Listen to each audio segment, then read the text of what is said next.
Safety in mining. Welcome to Australian Mining for New Starters, and I've just put this presentation together on how safe is a mining workplace. So safety from door to door. In a hard rock underground, and as usual my perspective is from a hard rock underground mine view, safety is door to door. It's from the time you leave your donga in the morning to your time you get back at the end of the day. The whole thing's one great big risk assessment. You have to be switched on for the whole day. As an example, on one site the workshop storeman tripped over on the way to the bus home and broke both his arms.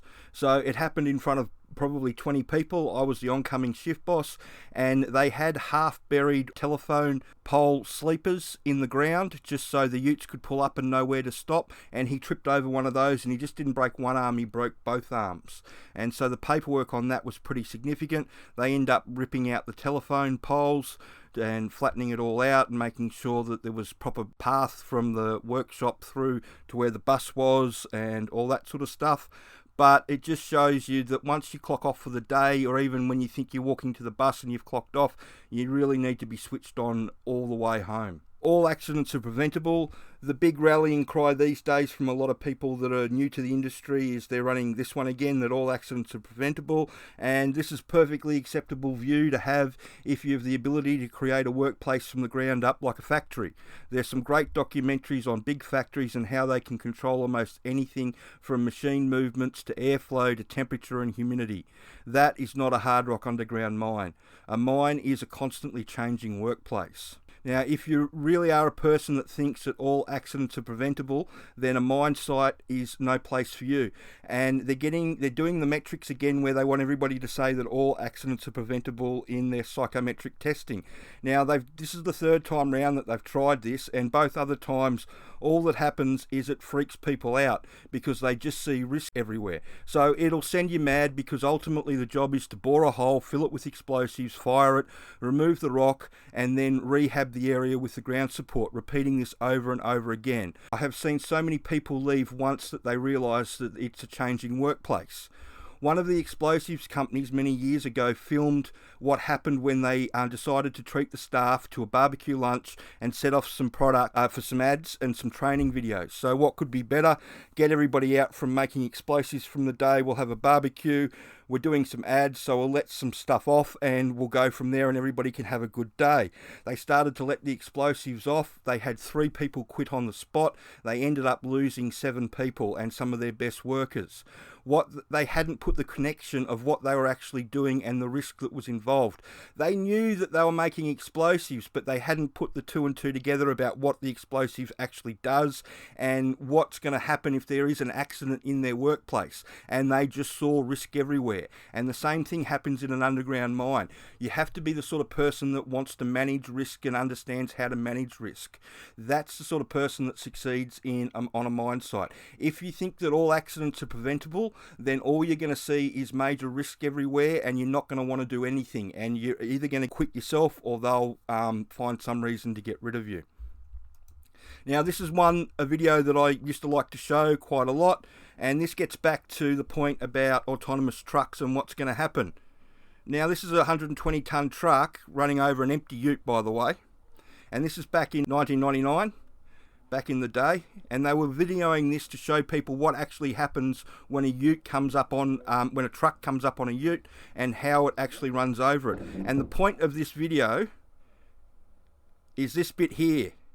You see this bit here? As you watch the truck rise up, at this point, the truck driver's got no idea that he's hit the ute. And even they won't be able to do any metrics on the new trucks that are driving themselves around that they've hit the ute. It's not until there, when the truck starts to rise, that they actually realise that you've hit something. And look at it, it's just too late. And that'll be the same for these autonomous vehicles when they eventually start sending utes around them. And this is only a small truck. And this is what I'm talking about with risk and people not assessing what the risk is. The risk is that the truck operator won't see you, and by the time he's hit you, he's over the top of you, and he doesn't know. And to the point where, if you have a look, the driver stops and doesn't realise that they're still on the ute, and they have to call them and tell them to drive on so they can get off the ute and get the rest of the shot. So that's a good example of how risk can be perceived on a mine site.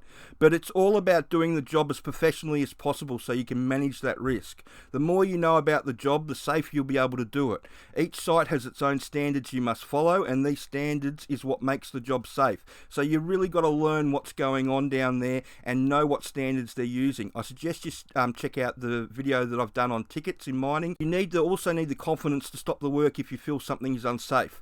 In hard rock underground and in like most mining, they want people that will comply with instructions, but at the same time they want people with the intestinal fortitude to stop the work if they think that there is a risk to somebody hurting themselves or the job going wrong. So it's always that fine line that you walk. You just need to have the cojones to say, no, I don't think that's safe when it's not safe, and that's what the shift boss is there for in an underground mine, is to get them down and have a look at it and tell you the right way to do stuff and educate you about what's going on. And again, that's all about acting as professionally as possible, and the more you know about the job, the safer you will be. So if you want a pathway into hard rock underground, then check out the sponsors training. The Intro to Underground Mining DIY package gives you all the information that the employer wants you to know as a new starter. So it covers how the mine works, what you're going to need to do as a nipper, a truck driver, an offsider or a member of service crew, and it goes into each job extensively. So watering down, scaling, everything that you need to know about how the hard rock underground mine works. It's all online, it's got lots of videos in it. It's one of the most comprehensive courses on mining that you can do in the country, and by the time you finish it, you'll know whether hard rock underground mining is going to be for you or not. And if it is for you, then it's given you all the tools that you need to go and chase down the job, including how to redo your resume and interview question tips as well. That's in the Australian Mining Seminar. I hope that information helps you understand safety in the Australian mining industry and what sort of person you need to be to operate in an environment like that. And if you could like the video and subscribe and share the information around, that would be great. Thanks.